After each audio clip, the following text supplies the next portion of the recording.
suis intimement convaincu que, effectivement, il y a énormément de nouvelles technologies, il y a énormément de nouvelles opportunités grâce au digital pour le métier, pour la fonction commerciale, notamment dans le B2B, mais que l'humain va rester, voire redevenir encore plus important. On va procéder en 3 temps, si vous voulez bien. Tout d'abord, on va essayer de balayer quelques tendances digitales qui impactent votre métier, notamment dans le domaine du B2B. Dans un deuxième temps, on essaiera plutôt de regarder les enjeux, les défis qu'il faudra relever, les challenges qui se profilent. Et puis, dans un troisième temps, moi, je vous proposerai quelques postures que, à mon avis, certaines entreprises ou certains dirigeants commerciaux, ou même les commerciaux à titre individuel, peuvent adopter, peuvent avoir désormais dans ce monde digital qui définitivement change énormément.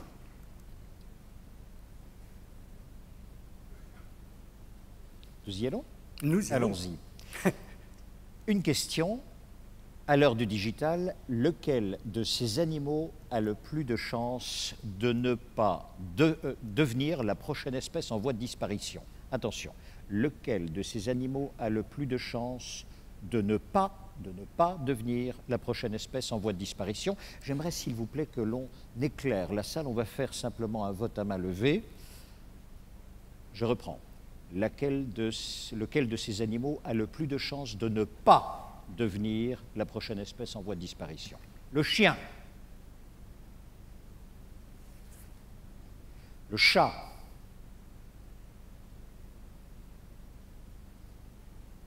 le chimpanzé, toujours une ou deux personnes, l'homme. Ah, parfait, là on a déjà... le caméléon et le lièvre. Donc on a le caméléon et l'homme. Voilà, essentiellement ces deux espèces-là. Vos réponses sont intéressantes. Le chien, bon, lui il a un problème dans le digital, c'est qu'il est beaucoup trop obéissant. Dans le digital, on n'a plus le droit d'être obéissant, il faut être innovant. Le chat, il est trop indépendant. Dans le digital, on ne peut pas être indépendant, il faut beaucoup travailler avec les autres. Le chimpanzé, lui, il a de l'agilité, ça c'est très important dans le digital, mais en revanche, il ne sait pas sortir de sa communauté. Et dans le digital, il faut travailler avec d'autres communautés, avec d'autres métiers, avec d'autres secteurs, avec d'autres pratiques. L'homme, évidemment, il a toutes les qualités et tous les défauts pour y arriver, mais on pense qu'il va y arriver. Le caméléon, il est trop passif. Évidemment, il a une force incroyable, il peut prendre la couleur de là où il est, mais il faut bouger dans le digital. On ne peut pas rester juste comme ça, caché. Et puis enfin, le lièvre, lui, il a un atout, hein, c'est qu'il sait aller très vite. Dans le digital, il faut aller très vite, et le lièvre, c'est le seul animal qui, en vitesse de pointe, est capable de faire un virage à 90 degrés sans tomber. Si bien que quand il y a un prédateur qui essaye comme ça de l'attraper, ben lui, le prédateur, il tombe. Donc le lièvre, il a cette qualité-là, mais ça ne lui suffit pas non plus. Regardons pour commencer les tendances du digital qui vont impacter, à mon sens, très prochainement, et qui commencent déjà à impacter le métier de commercial dans le monde du B2B. La première tendance, moi je l'appelle beacons à tous les étages. Bon, les beacons, c'est ce que vous voyez en bleu là sur l'écran, ce sont des capteurs. Des capteurs, maintenant, il y en a partout. Vous ne pouvez plus aller dans un salon B2B, notamment l'international, si vous allez à Shanghai ou à New York ou à Las Vegas ou CES. Il n'y a plus un stand dans lequel il n'y a pas des capteurs. Des capteurs pour faire quoi? Des nouveaux usages, tout simplement pour détecter que votre téléphone il est dans une certaine langue, que vous êtes italien, que vous êtes français, que vous êtes anglais. Et là, vous arrivez sur un stand où tout d'un coup, les écrans vont se mettre en italien parce que vous êtes italien. Le commercial qui est italien sur le stand va recevoir une notification et va venir vous accueillir. Les beacons sont partout, ils commencent même à arriver maintenant dans les sièges sociaux d'entreprise et on voit des nouveaux usages apparaître. On voit qui n'a pas fait l'expérience d'un client important ou d'un prospect qui a été mal accueilli au siège de l'entreprise parce que voilà, l'opératrice qui était là n'était pas au courant ou pour je ne sais trop quelle autre raison. Aujourd'hui, avec ces technologies, on peut comme ça détecter la personne au moment où elle se gare sur le parking, au moment où elle va rentrer, et on peut complètement personnaliser l'accueil, avoir la baseline de l'entreprise dans sa langue, avoir sur l'écran de la télé, au lieu d'avoir BFM TV comme dans tous les endroits où on accueille au lieu d'avoir le BFM TV, c'est-à-dire l'émission locale, on va lui mettre la chaîne de son pays qui lui correspond, etc. L'autre tendance, qui à mon avis est extrêmement importante et qui est très nouvelle, c'est celle que j'appelle tous vendeurs et derrière laquelle se cache un nouveau nom, une nouvelle notion qui a été proposée par LinkedIn, qui est la notion de social selling. Alors qu'est-ce que c'est la notion de social selling? En fait, vous connaissez tous LinkedIn qui est un réseau professionnel Effectivement, ça permet de trouver des prospects, ça permet de croiser ses clients, etc. LinkedIn a une solution qui s'appelle Sales Navigator et qui est payante. Et donc les directeurs commerciaux sont invités à l'acheter et à équiper leurs commerciaux de cette solution. Ce qu'il y a d'extraordinaire en fait avec Sales Navigator, c'est que ça va vous donner plus d'informations que celles que vous avez quand vous utilisez classiquement LinkedIn. Là, on le voit sur l'écran, je suis commercial, j'ai un prospect, je cherche à le toucher. Je peux regarder dans mon réseau si quelqu'un le connaît, et manque de bol, personne dans mon réseau le connaît. Par contre, si j'utilise Sales Navigator, comme on le voit à l'écran en haut, LinkedIn va me dire, mais attention Bertrand, il y a 3 personnes dans ton entreprise qui, elles, connaissent ce prospect. Il se trouve que si je travaille dans un grand groupe, ces 3 personnes, moi je les ai peut-être croisées à la cantine, je ne les connais même pas de nom, je ne sais peut-être même pas qu'elles sont là, certaines sont peut-être au département comptabilité, certaines sont peut-être au marketing, peu importe. Ce ne sont pas des vendeurs, mais ce sont des gens qui peuvent m'aider à vendre. Et ces gens-là, parce qu'ils ont un réseau sur LinkedIn, parce qu'ils ont un réseau de contacts, ils peuvent potentiellement être un apporteur d'affaires pour moi qui suis commercial. Donc LinkedIn va considérer qu'ils ont un SSI, un Sales Social Indicator. Et ça va être calculé, vous pouvez aller faire la recherche, vous allez sur LinkedIn, et LinkedIn va vous dire, en fonction de vos contacts, en fonction de votre activité sur LinkedIn, vous avez un score, un SSI, qui fait de vous quelqu'un qui va potentiellement être plus ou moins bon vendeur et qui va pouvoir aider d'autres vendeurs à dénicher des contacts. Alors évidemment, il y a des gens qui sont des gens de réseau, qui ont encore plus de contacts que les autres, donc qui sont forcément encore meilleurs que les autres. L'autre tendance que je vois, et ça on l'oublie trop souvent, c'est le retour de l'écrit. Dans le digital et dans la fonction commerciale, évidemment on écrit des devis, des propositions commerciales, mais de plus en plus la prospection se fait à l'écrit. On envoie des emails, on envoie des invitations sur LinkedIn, on démarche des clients par Internet, c'est-à-dire par écrit, avec l'email. Et toutes les startups aujourd'hui aux États-Unis, quand elles recrutent, que ce soit des gens de la technologie ou du commercial, vont énormément regarder leur qualité rédactionnelle et leur qualité et leur capacité à s'exprimer convenablement à l'écrit. Une autre tendance que les nouvelles technologies apportent, c'est un process de décision enrichi. J'ai écrit enrichi, on pourrait peut-être dire complexifié. Parce que qui dit email dit une relation commerciale et une négociation qui va devenir finalement peut-être un petit peu plus compliquée. Qu'est-ce qui va se passer? Je vais dans une négociation avec un client, donc je vais lui envoyer des emails, je vais mettre en copie certains de mes collaborateurs qui ont besoin de lettres, et du côté du client, il y a certaines personnes qui seront également mises en copie. Donc on va rentrer dans une espèce de scénario hyper compliqué, où finalement, on va avoir des intervenants qui vont arriver au cours de route, on va avoir des intervenants qui vont mettre leur grain de sel, qui vont déplacer le centre d'intérêt de la négociation, le centre de gravité, etc., etc., etc. On va arriver à une situation où finalement, et il y a des études très sérieuses aux États-Unis qui ont été faites là-dessus, cet email qui donne une impression de fluidité, qui donne comme ça une impression d'agilité, va en fait, au contraire, rajouter de la complexité, va au contraire favoriser les incompréhensions et tous les retards et toute la complexité qu'il y a déjà dans la négociation. Si bien qu'aux États-Unis, vous avez aussi un autre phénomène qui touche les commerciaux, qui sont au contact des clients, c'est la cyber-rivalité.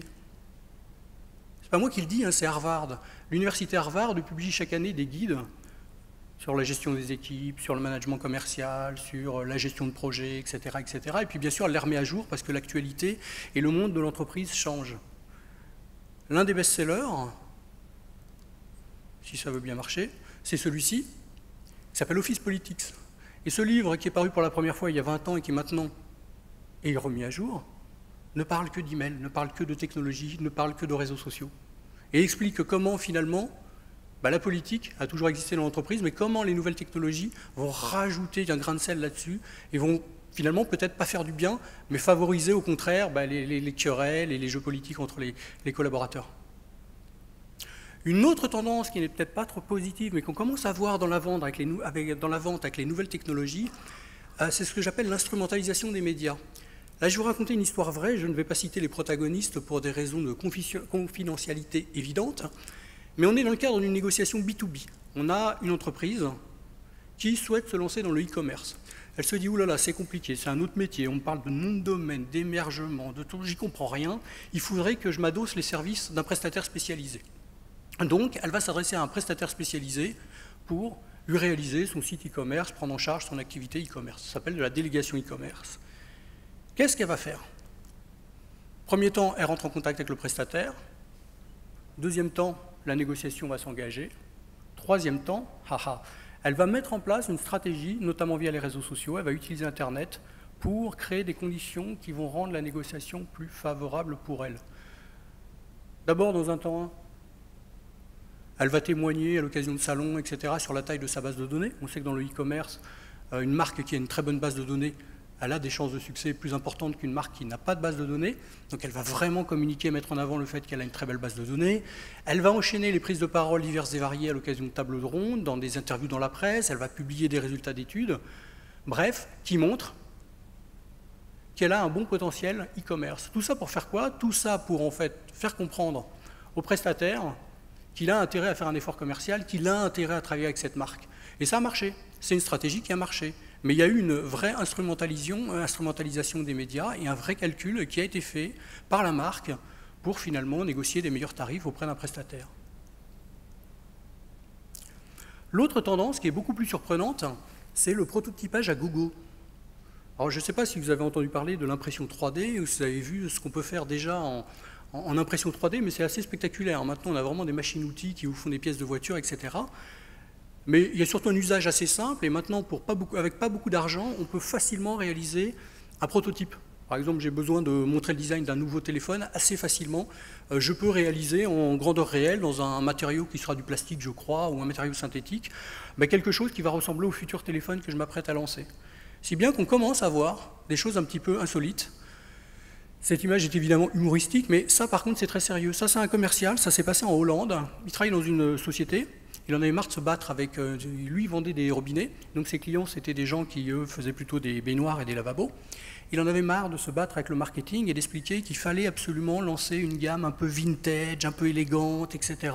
Ça marcherait, j'en suis sûr, les clients me le disent, si on en fait, on va en vendre plein. Il en avait marre. Qu'est-ce qu'il a fait? Il a pris sa carte bleue, il a été sur un site d'impression 3D. Bon, il s'est fait aider effectivement par quelqu'un qui connaissait un petit peu le design, il a fait ça. Ça, c'est un prototype, c'est en plastique, mais ça lui a permis d'arriver chez le client et de dire, ben voilà, nous, si on faisait ça, si on vous proposait ça à tel prix, est-ce que vous l'achèteriez? Le client a dit oui, etc. Du coup, après, il est revenu au marketing. Bon, c'est pas forcément bien passé, ils ont mal pris le truc. Mais on commence à voir des usages un petit peu nouveaux comme ça. Là, c'est un autre exemple, c'est une société concurrente de Deezer qui était dans la musique, qui avait une équipe en interne, qui était intimement persuadé qu'il y avait une place pour lancer des écouteurs autour de la musique dans lequel seraient embarquées évidemment les technologies de la marque, etc. Ils ont fait du 3D printing pour prototyper un casque pour écouter de la musique. Ça, c'est un autre exemple, c'était en Italie, c'est dans le cadre d'une école, c'était une école de design, on leur avait demandé de travailler sur un sujet. Bon, au lieu de faire des slides, au lieu de faire des croquis, les étudiants sont carrément passés par des sites d'impression 3D pour designer ces supports pour ces téléphones. Une autre tendance qui va impacter pas mal les commerciaux, c'est cette espèce de fantasme du self-service. On a l'idée qu'avec Internet, on peut mettre en ligne un site, même dans le B2B, que les clients vont venir, ils vont s'inscrire, ils vont acheter tout seuls. Et du coup, on exclut un petit peu les commerciaux.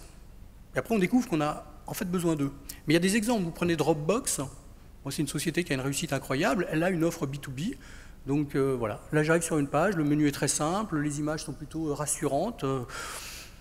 J'ai une invitation, un call to action assez fort, essayez le truc gratuitement, et puis j'ai des bénéfices qui sont clairement affichés, clairement exprimés. Enfin, je suis dans l'efficacité marketing parfaite. Ça a marché. Mais elle a eu un problème quand même, Dropbox. Elle a eu un problème, et c'est une autre tendance qu'on est en train de redécouvrir, c'est la tendance qui s'appelle le Day One. Day One, c'est D-Day, c'est-à-dire le jour J. C'est-à-dire qu'il y a énormément de sites internet qui essayent comme ça de proposer du self-service. Elles arrivent à avoir beaucoup d'utilisateurs qui s'inscrivent, mais au-delà de ce premier jour d'inscription, souvent ils ne consomment pas le produit. Ils ne réutilisent pas le produit. Du coup, ça ne décolle pas.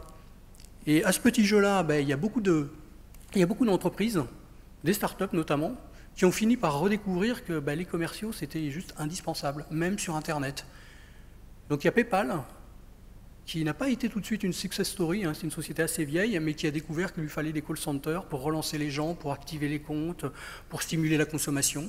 Il y a bien sûr Dropbox, et puis l'exemple le plus connu, c'est Dell, qui lui est né sur le concept de la vente directe avec le téléphone et Internet, et qui petit à petit a recruté des commerciaux, et puis des commerciaux grands comptes, et puis des CAM, etc., parce qu'il y avait besoin, on était dans le B2B, il y avait besoin quand même d'avoir des équipes commerciales pour relayer l'offre Internet.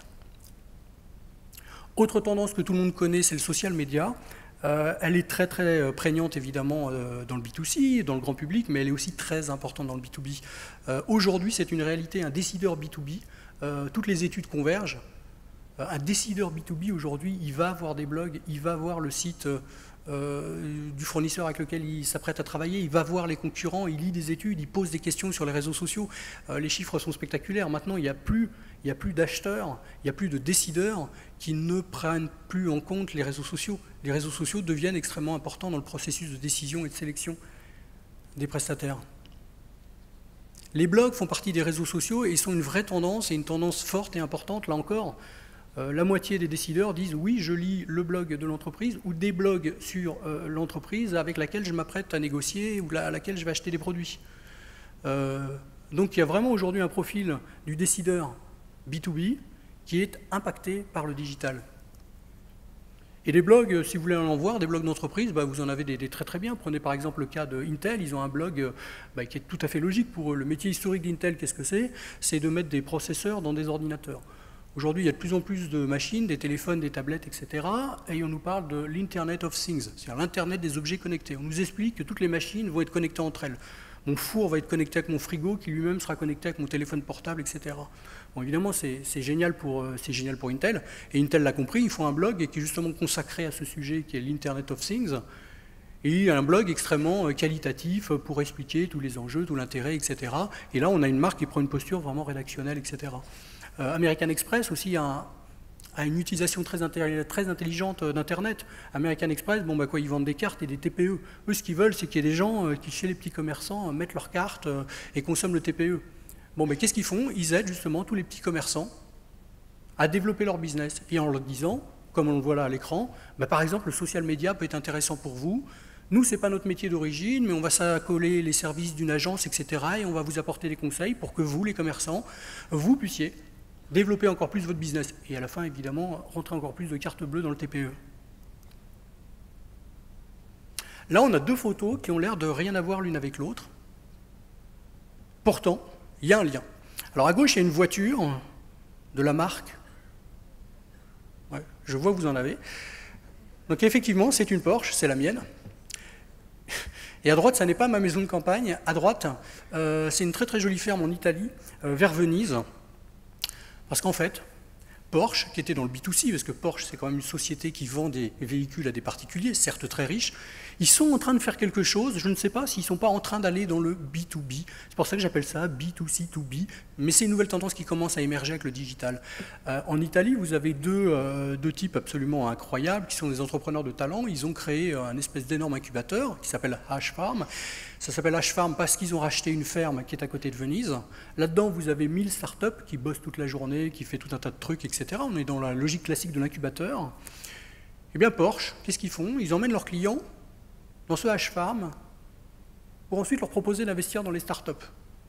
Donc là, je crois qu'on est quand même un peu dans un métier assez différent de celui de Porsche. Alors évidemment, on essaie de trouver de la cohérence. C'est les startups qui font de l'innovation technologique qui vont potentiellement venir impacter l'automobile et pourquoi pas les automobiles Porsche.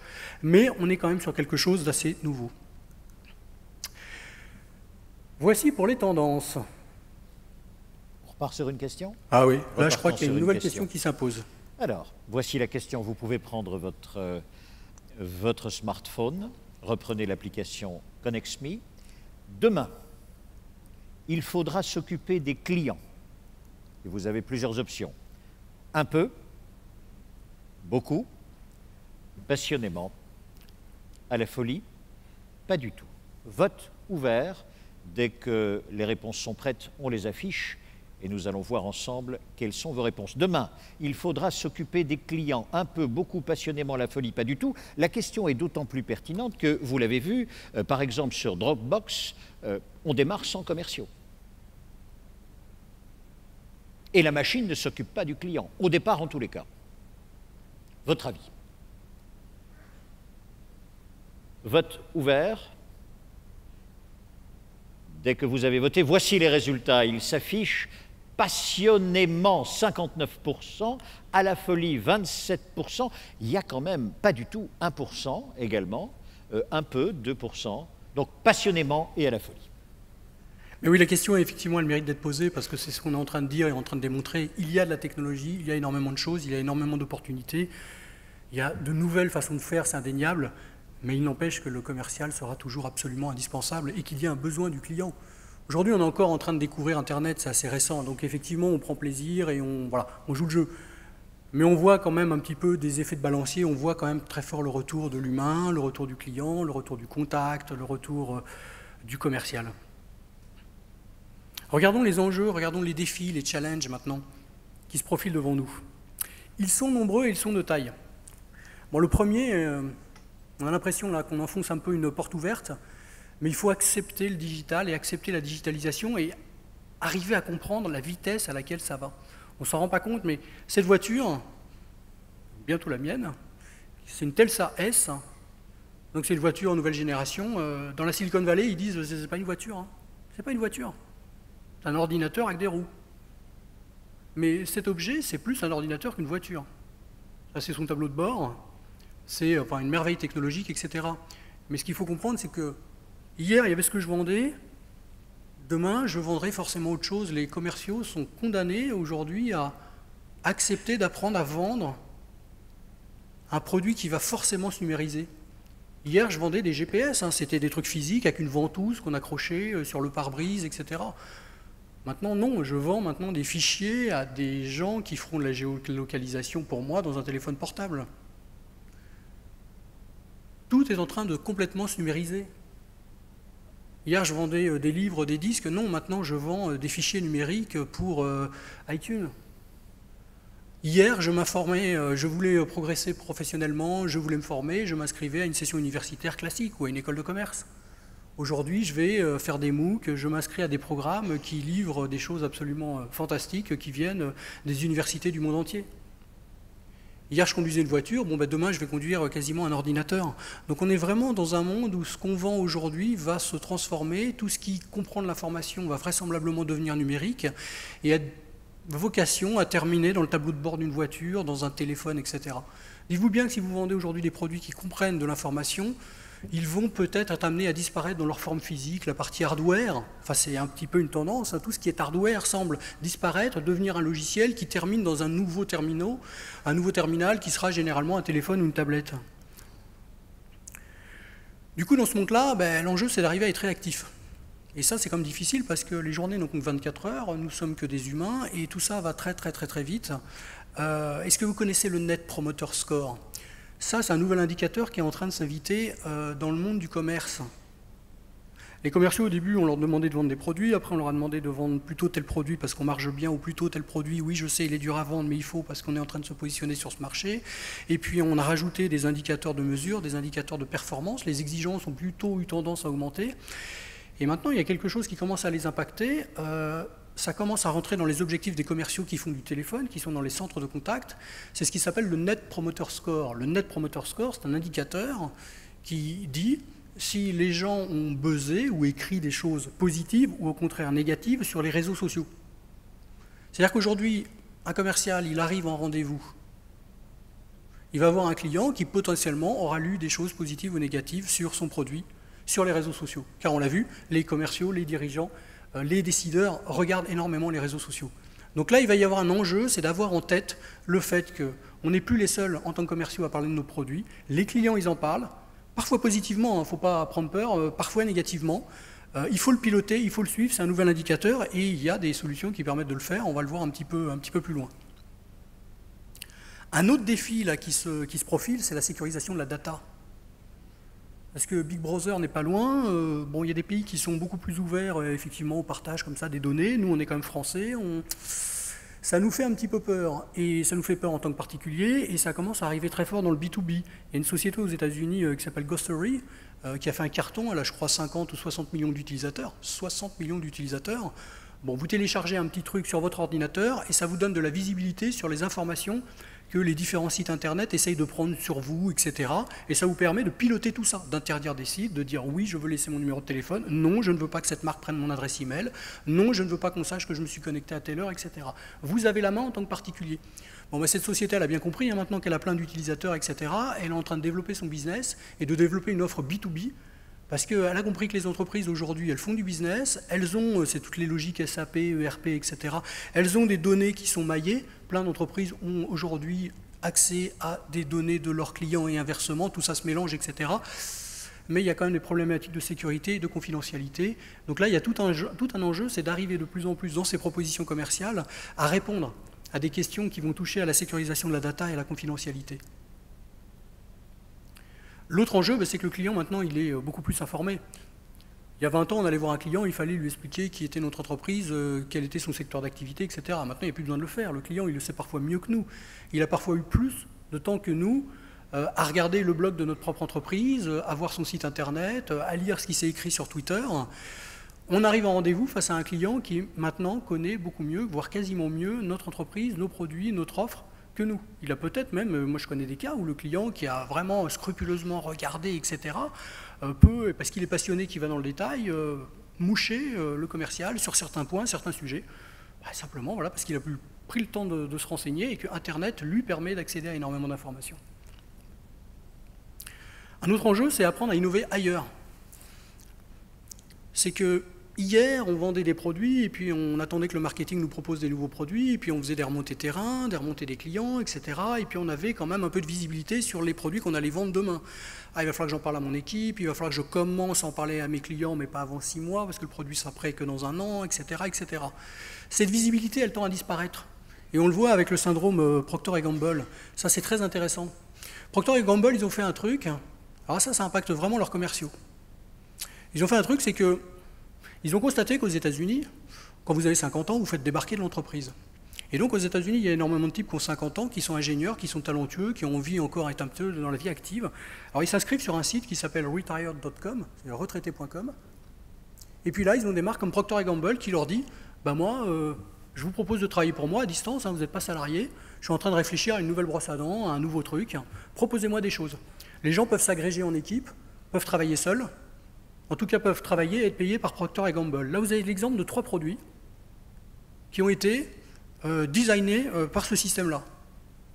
Le commercial de Procter & Gamble, quand il va voir Walmart aux États-Unis, quand il va voir la centrale d'achat de Walmart et qu'elle lui dit « alors quels sont les produits que vous allez nous proposer dans 1 an, dans 2 ans ?» Il ne sait plus répondre. Il ne sait plus répondre parce qu'aujourd'hui, Procter & Gamble, c'est eux qui le disent, n'ont plus que 70% de leurs produits qui sont créés par la voie traditionnelle, la R&D, le marketing, l'étude de marché, et ils ont 30% de leurs nouveaux produits qui sont lancés, qui passent justement par ces systèmes de collaboration en ligne. L'autre enjeu, c'est gérer ce qui s'appelle le bad buzz. Et là, j'ai un exemple que je trouve particulièrement intéressant parce que vous êtes commercial dans une boîte qui va avoir un problème. Cette boîte, elle s'appelle Smart Focus. On est dans le B2B. Smart Focus, c'est une société complètement installée dans le digital. Ce sont les leaders de l'emailing. Vous êtes une entreprise, vous êtes les DCF, vous avez besoin d'une solution, d'un progiciel pour pouvoir envoyer des emailings, pour pouvoir inviter les gens. Vous pouvez potentiellement acheter la solution Smart Focus.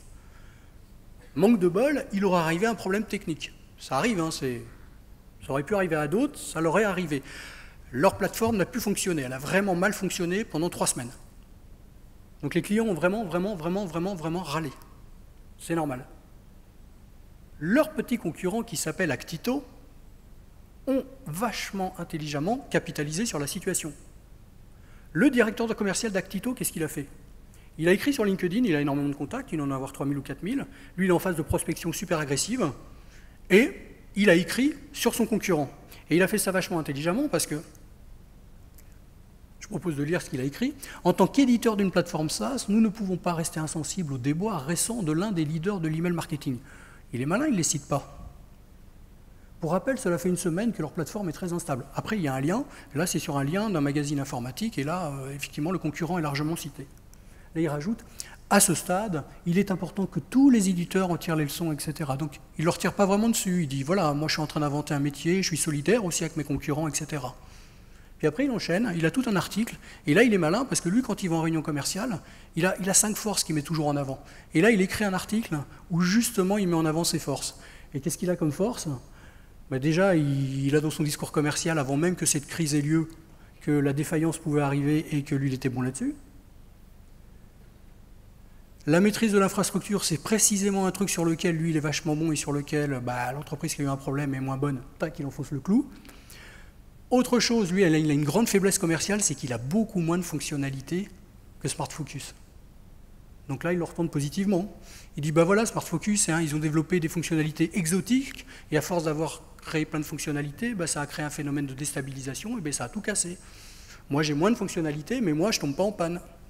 Puis il continue.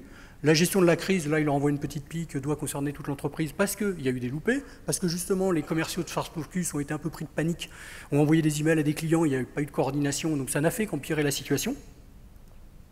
Pardon. Et ensuite, ça, c'est malin aussi, c'est que Smart Focus, c'est une société qui est un leader, comme tous les leaders, maintenant elle est installée, etc. Bon, elle a pris la place sur le marché qu'elle devait prendre, donc forcément, elle est rentrée dans une phase de rationalisation des coûts, d'optimisation. Ce qui n'est pas le cas de Actito. Actito, ils sont en train de se lancer, ils démarrent, ils sont plus jeunes, donc ils investissent. Donc là, tac, ils rajoutent aussi le fait qu'il investit, qu'il est dans l'innovation, qu'il fait de nouvelles choses, etc. Là, c'est un très bon exemple de bad buzz qui va être exploité par un concurrent à son profit. L'autre enjeu, c'est qu'il faut stopper la politique de l'autruche. On ne peut plus se cacher, c'est plus possible. C'est plus possible. On ne peut plus dire n'importe quoi aux clients.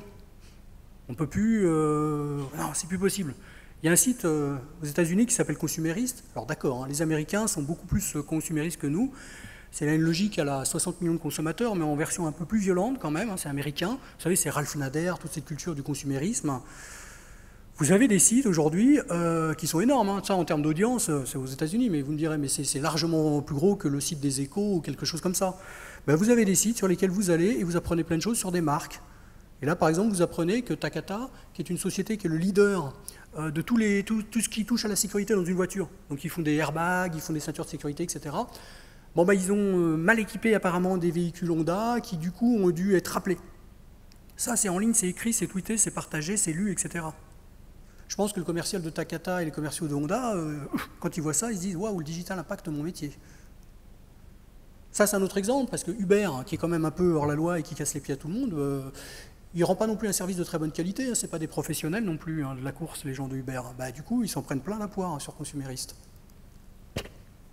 Autre exemple, LinkedIn, ça c'est formidablement intéressant aussi. Imaginez, je suis directeur de la communication, je suis dans une marque B2B. J'ai LinkedIn qui va venir me voir, le commercial va me dire « Attendez monsieur, vous avez une offre B2B, moi j'ai un site qui s'appelle LinkedIn, qui réunit 285, oui parce qu'ils sont 285 millions d'utilisateurs sur LinkedIn, donc autant qu'il y a d'habitants en Europe ou aux États-Unis. Il va me dire, voilà, moi tous les professionnels, je les ai, ils sont dans ma base de données, ils sont sur mon site, donc faites des pubs sur mon site, ce sera vachement bien pour votre marque, pour votre business. Bon, moi je suis prêt à le croire, je vais payer. Ah, je vais apprendre qu'avec Internet, il y a des nouvelles technologies qui permettent à des utilisateurs de bloquer les publicités, notamment sur LinkedIn, qui sont en train de se passer le mot, et ça je vais le lire sur Consumériste.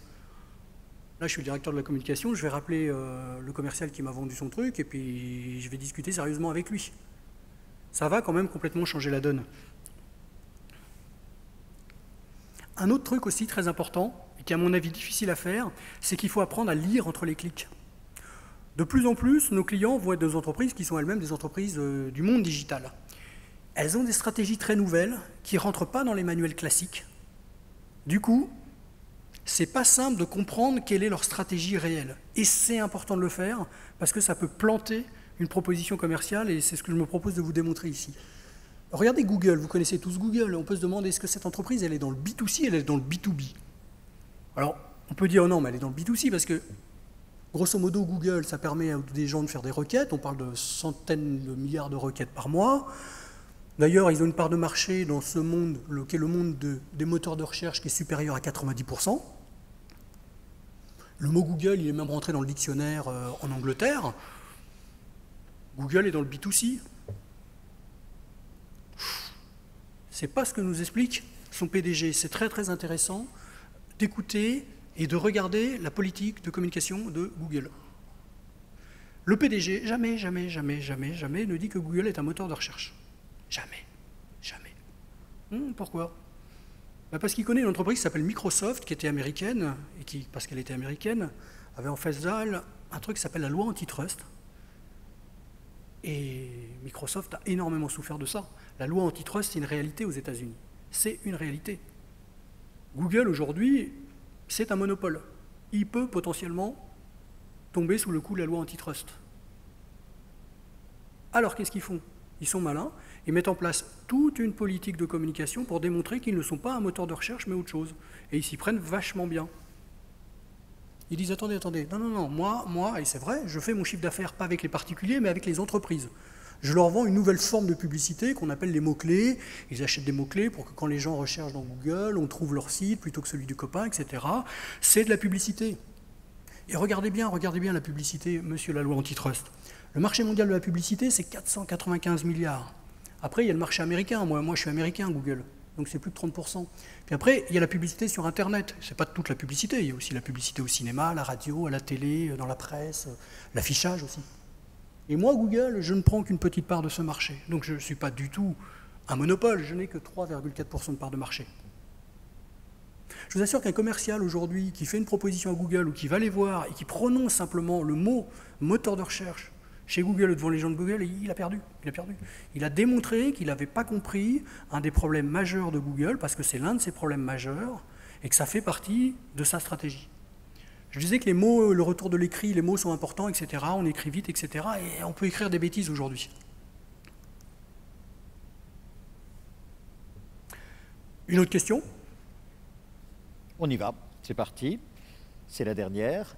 L'avenir, selon vous, appartient à celui ou celle qui pense. Moi, je, première option. Moi et toi, deuxième option. Toi et moi, troisième option. Toi et nous, quatrième option. Vote ouvert, Connect Me. Moi, je, première option. Moi et toi, deuxième option. Toi et moi, troisième option. Dernière option, toi et nous. Dès que les votes sont terminés, affichage des résultats. L'avenir appartient à qui, selon vous? Encore quelques secondes. Merci de réaliser vos votes.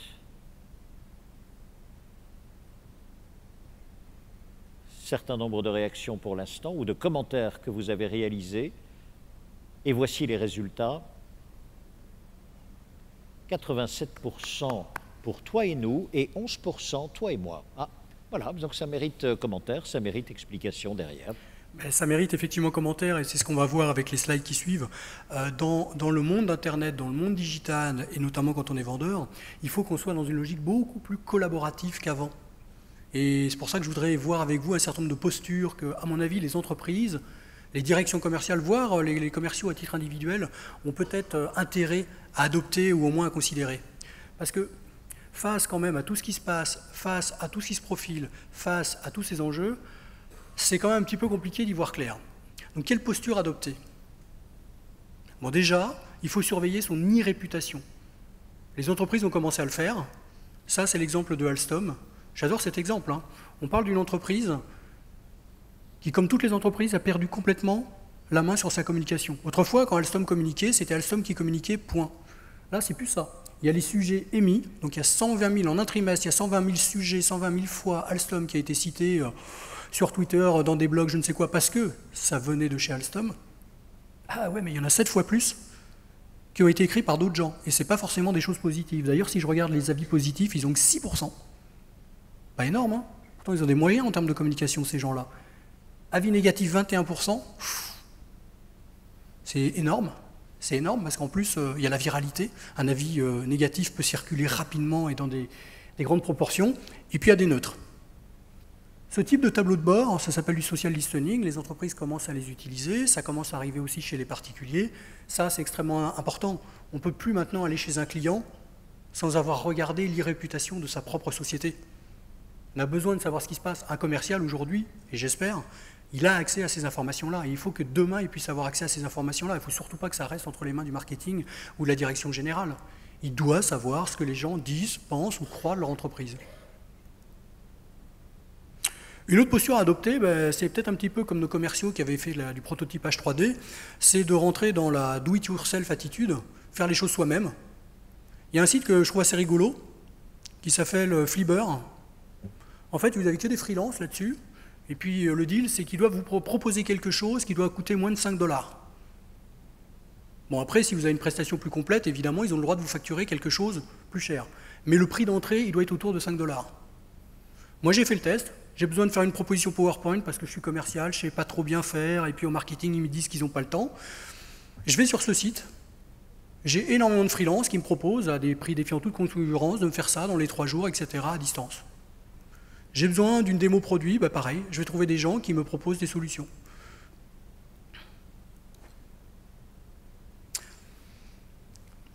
Après, une autre posture à avoir, elle n'est pas simple à tenir, c'est une posture qui reviendrait à éduquer les clients.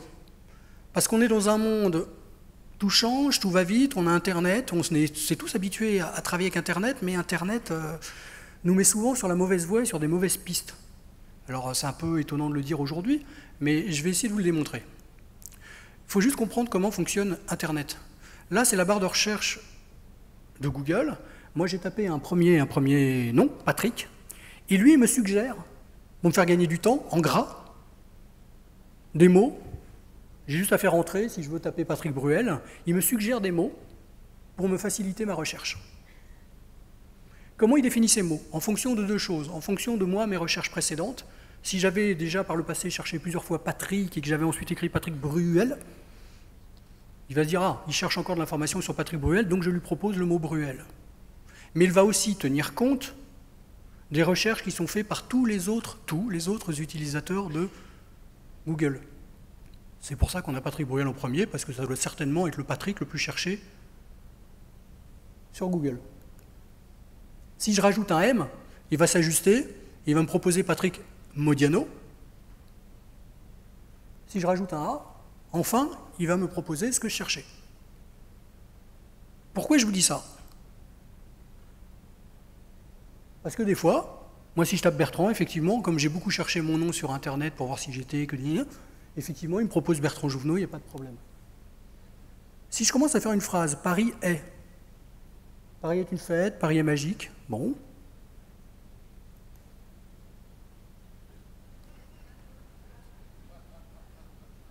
Je vois que vous savez lire. Qu'est-ce qu'il fait la Google? Il nous restitue des croyances. En fait, ce que restitue Google, c'est les sites qui ont été plus visités. Mais les sites qui ont été les plus visités ne sont pas forcément les sites les plus pertinents. Arte est une meilleure chaîne de télévision que TF1, mais TF1 est plus regardé. Donc quand les gens cherchent de l'information sur votre entreprise, ils trouvent une somme de croyances, pas forcément des vérités. Alors les femmes ont rigolé. C'est malin maintenant.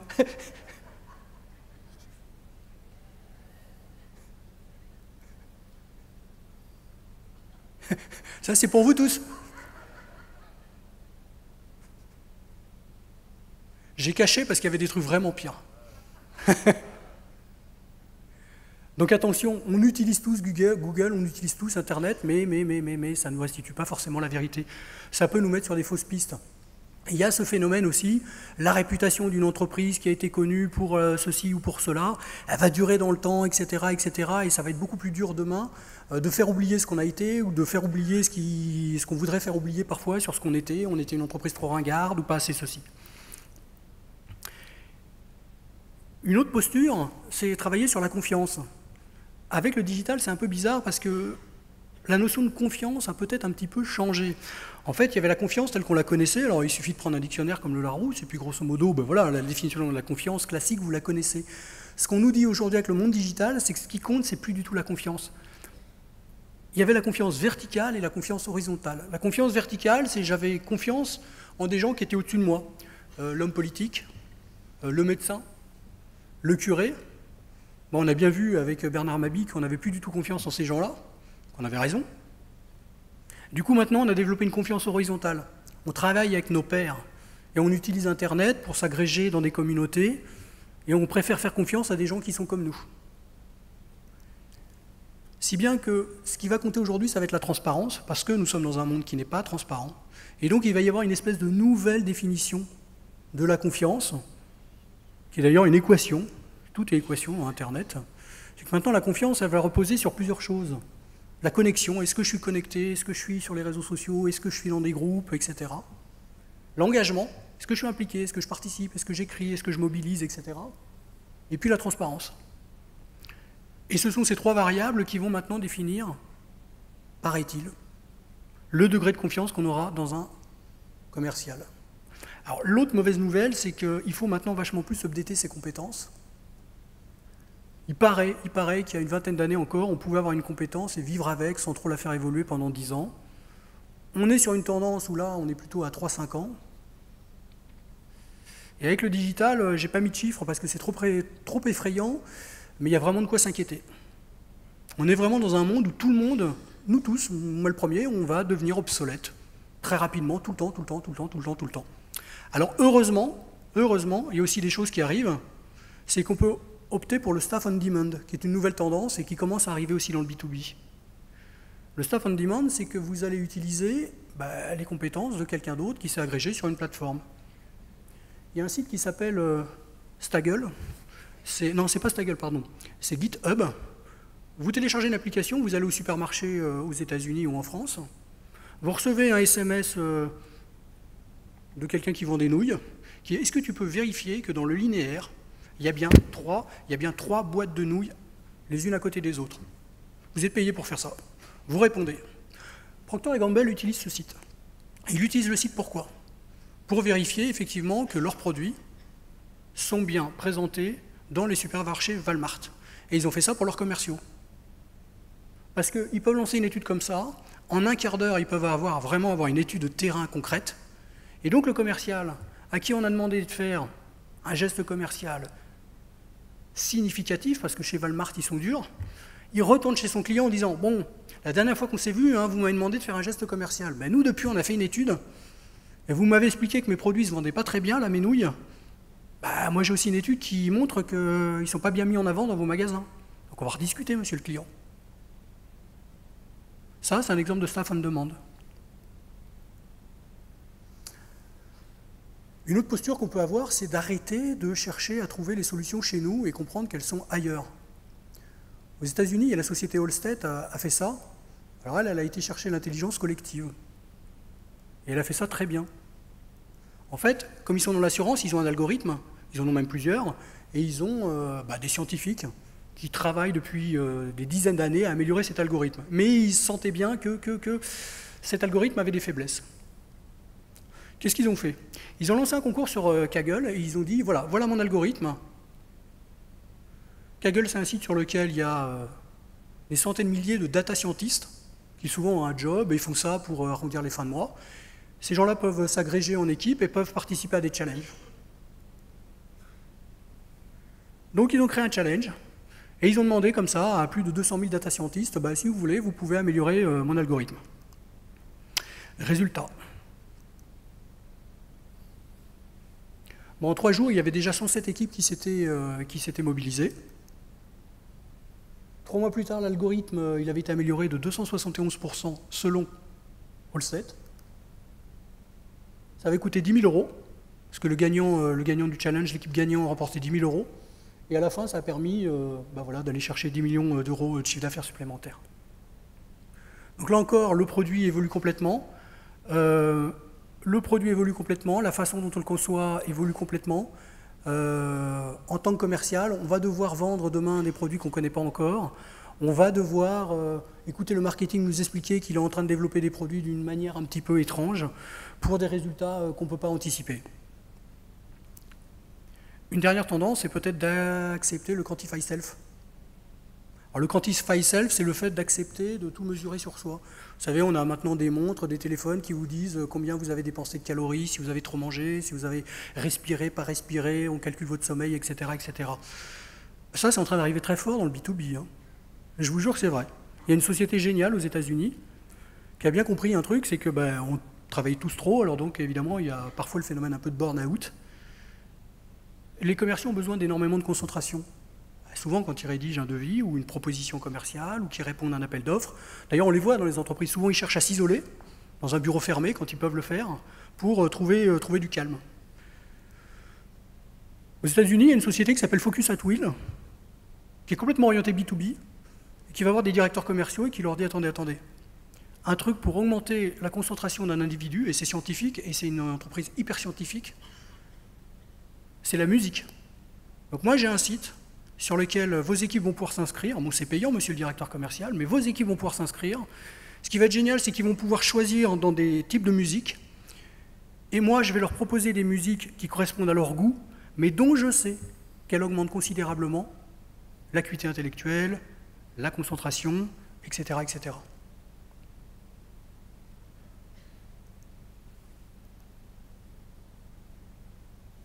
Une autre posture, c'est peut-être de jouer collectif. Là, c'est une image qui est extraite d'un site qui s'appelle Celzeo, qui a copié un concept qui existait aux États-Unis, qui avait été fait par une boîte qui s'appelle Data.com, qui depuis a été rachetée par Salesforce. C'est exclusivement pour les commerciaux, c'est une bourse d'échange de cartes de visite. Vous avez votre fichier Excel dans lequel vous avez saisi toute votre carte de visite, vous le mettez en ligne sur ce site, il est donc à disposition de d'autres commerciaux, mais en échange, vous avez le droit d'aller taper dans le fichier Excel des autres commerciaux. Vous échangez des contacts que vous avez qui ne sont pas forcément vos clients, qui sont des gens à qui vous ne vendrez peut-être jamais rien, mais que vous avez rencontrés. Mais en revanche, vous allez trouver dans cette base de données collaborative le contact du prospect que vous cherchez. Et ce qui est intéressant, c'est que vous avez la ligne directe, vous avez l'email. Ce n'est pas contact@lucent.com, c'est le nom de la personne, @lucent.com, etc. Pour finir, j'ai envie de citer Zig Ziglar. Je ne sais pas si vous connaissez Zig Ziglar, c'est une espèce de gourou américain qui publie des livres sur la vente, sur l'art de faire des ventes, l'art de séduire un client, l'art de faire le closing, etc. Enfin, c'est la caricature du gourou américain. Mais il a parfois des citations que je trouve quand même assez pertinentes, assez intéressantes. Et je voulais terminer avec cette phrase pour réintroduire encore une fois de l'humain dans ce monde de technologie, en rappelant que le prospect n'est jamais plus convaincu par la force de conviction de l'individu qu'il a en face de lui, plutôt que par la cohérence et la rationalité de son offre. Voilà ce que j'avais à vous dire, et puis aussi pour terminer positivement, le monde change. Rappelons une chose, c'est qu'il y a encore, moi quand j'étais étudiant, on m'expliquait, à la Sorbonne, là on m'expliquait que sur 100 produits nouveaux qui sortaient une année, il n'y en avait que 3% qui étaient encore vivants l'année suivante. C'est vrai aussi dans le digital. C'est vrai qu'on est dans un monde où il y a de l'innovation, on parle que des succès, ce sont des succès certes très spectaculaire, on est dans une économie extrêmement contrastée. Mais maintenant, si on regarde les comptes d'exploitation et les bilans des entreprises, on va s'apercevoir que le chiffre d'affaires, il se fait quand même encore beaucoup avec des produits très classiques, comme ces bons vieux post-it, qui n'ont pas pris une ride, sans avoir tellement innové depuis finalement assez longtemps. Voilà, je vous remercie.